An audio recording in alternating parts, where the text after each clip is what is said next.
there are places no one should ever enter.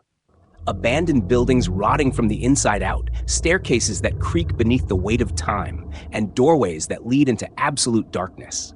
Some people go in just for the thrill. Others never make it out. These are true stories from those who crossed the line and came back with something they were never meant to find. The Man in the Attic.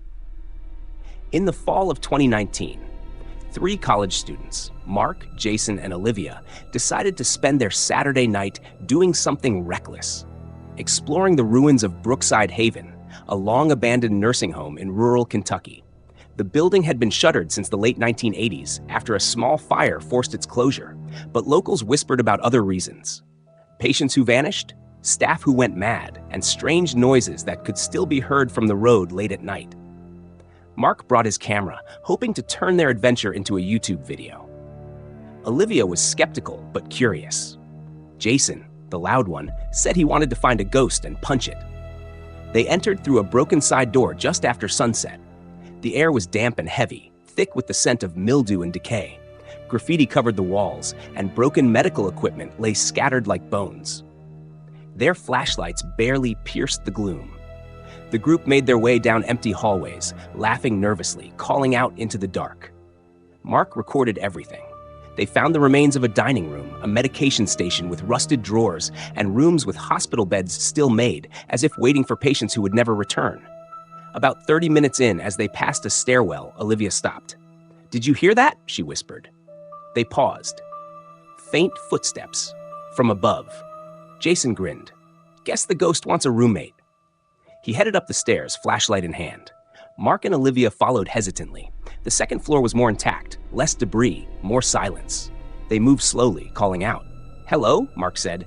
"Anyone up here?" No answer. That's when Jason spotted it, a pull cord in the ceiling leading to the attic hatch. Of course, he wanted to climb up. The other 2 protested, but Jason insisted.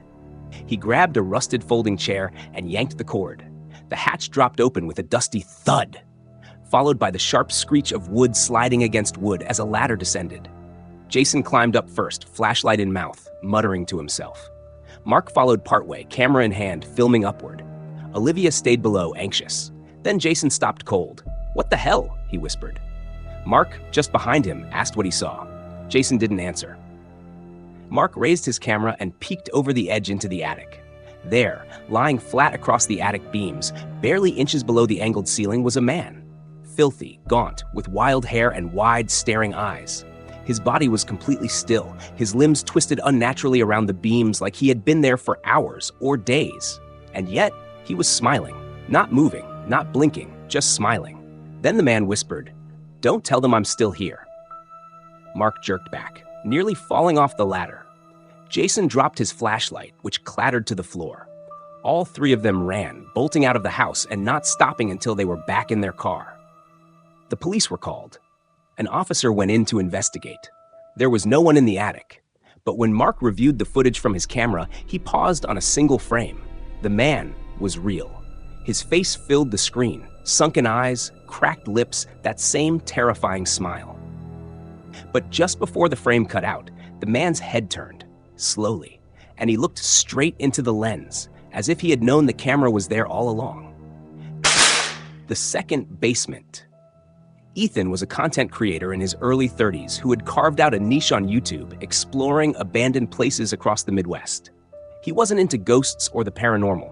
His videos were all about architecture, history, and urban decay. But in March of 2020, something changed. He got a tip from a viewer about a little-known office complex on the outskirts of Dayton, Ohio. Abandoned since the late 1960s, it had once belonged to a private pharmaceutical research firm that shut down mysteriously. No one knew why. The building wasn't on Google Maps anymore. Local records were thin. It was perfect. Ethan went alone. He parked a few blocks away and walked in through a broken fence, camera mounted to his chest, flashlight taped to his shoulder. The building loomed against the gray sky, 3 stories of concrete and tinted windows coated in decades of dust. Inside, it was dead silent. The air was stale, thick with the scent of mold and chemicals. Cubicles had collapsed under their own weight. Filing cabinets spilled open like gutted animals. He wandered for an hour, filming silently, narrating when he found something interesting. And then, in the back corner of the first floor, behind what looked like a utility closet, he found it. A staircase that led underground. It wasn't on the building's floor plan. The stairs were concrete, steep, and slick with condensation. At the bottom was a single steel door with a faded warning sign, "Restricted access, level B." The keypad lock was rusted over. The hinges gave way with a long metallic groan. Beyond the door was what looked like a sub-basement, unmapped, unmarked, but far too large and too well constructed to be an accident. Fluorescent light fixtures hung from the ceiling, long dead. Pipes lined the walls. Water dripped steadily from somewhere deep within. Ethan whispered into the camera, "This isn't supposed to be here." He walked cautiously. The hallway stretched on for maybe 50 yards before opening into a central chamber, and there, scattered across the floor, were burned documents. Dozens of them, pages scorched and curled, some still legible. He crouched to examine one. Most were logs, clinical trial records, security memos, incident reports. But one stuck out. It was partially burned, but the header was still visible. Subject 7. Below it, subject no longer reacts to light stimuli, avoids surveillance, does not appear on security footage, can only be observed with direct human eye contact. The sound hit next. Footsteps. Bare, slow, wet. Ethan froze. He turned around, flashlight scanning the hallway. No one, nothing. But the sound got closer. He backed into the chamber. His light flicked slightly, dimming. The camera on his chest kept rolling, nothing visible on screen, but the sound of slow, dragging footsteps grew louder. He ran. Up the stairs, through the closet, out the main building and into the open air, gasping like he had surfaced from underwater. Later that night, reviewing the footage, something bothered him. The sound was there, clear, and in one frame, just one, when he turned to run, there was a silhouette behind him. No face, no details, but definitely someone. He went back 2 days later with a friend and a police escort. The basement door was gone, replaced by a flat concrete wall.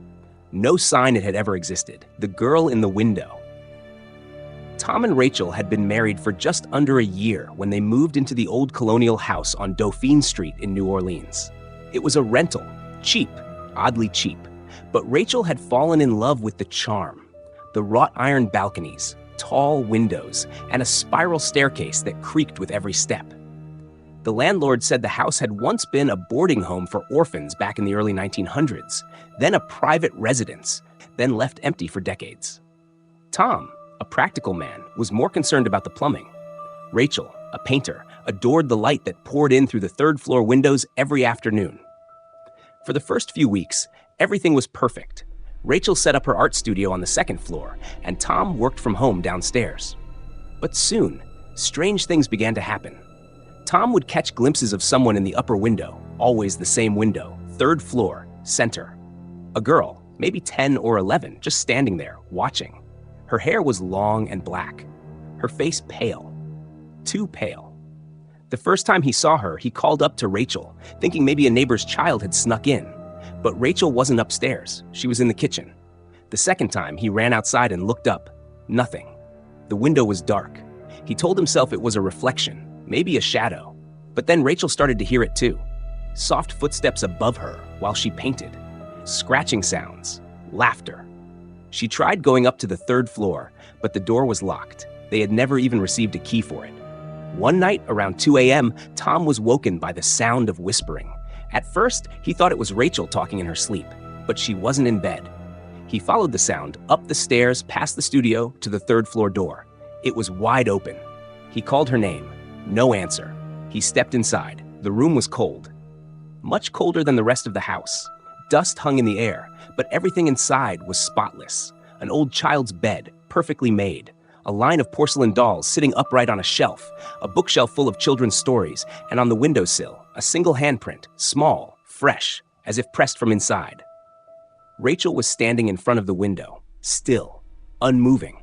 Tom touched her shoulder. She turned slowly. Her eyes were vacant. "I saw her," she said. "She's lonely." After that night, Rachel changed. She stopped painting. She spent hours just sitting on the second floor, staring up. She stopped answering Tom when he called. Some days, she wouldn't eat, wouldn't sleep, just sit, watching that third-story window. One evening, Tom came home to find the house quiet. Empty. He searched every room. She wasn't there. He finally climbed back to the third floor, heart pounding. The room was still open, the bed made, the air freezing. And at the window, Rachel was standing there, back turned, still as stone. "Rachel?" he whispered. She didn't answer. He stepped closer, put his hand on her arm, and she vanished, right in front of him. He blinked, staggered back, tried to call her name again, but she was gone. Not a trace. The police never found her.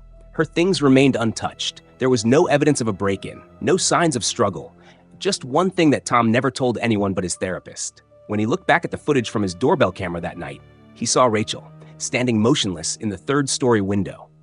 For 8 hours. Not moving, not blinking. And just before sunrise, she turned her head, looked directly into the lens, and smiled.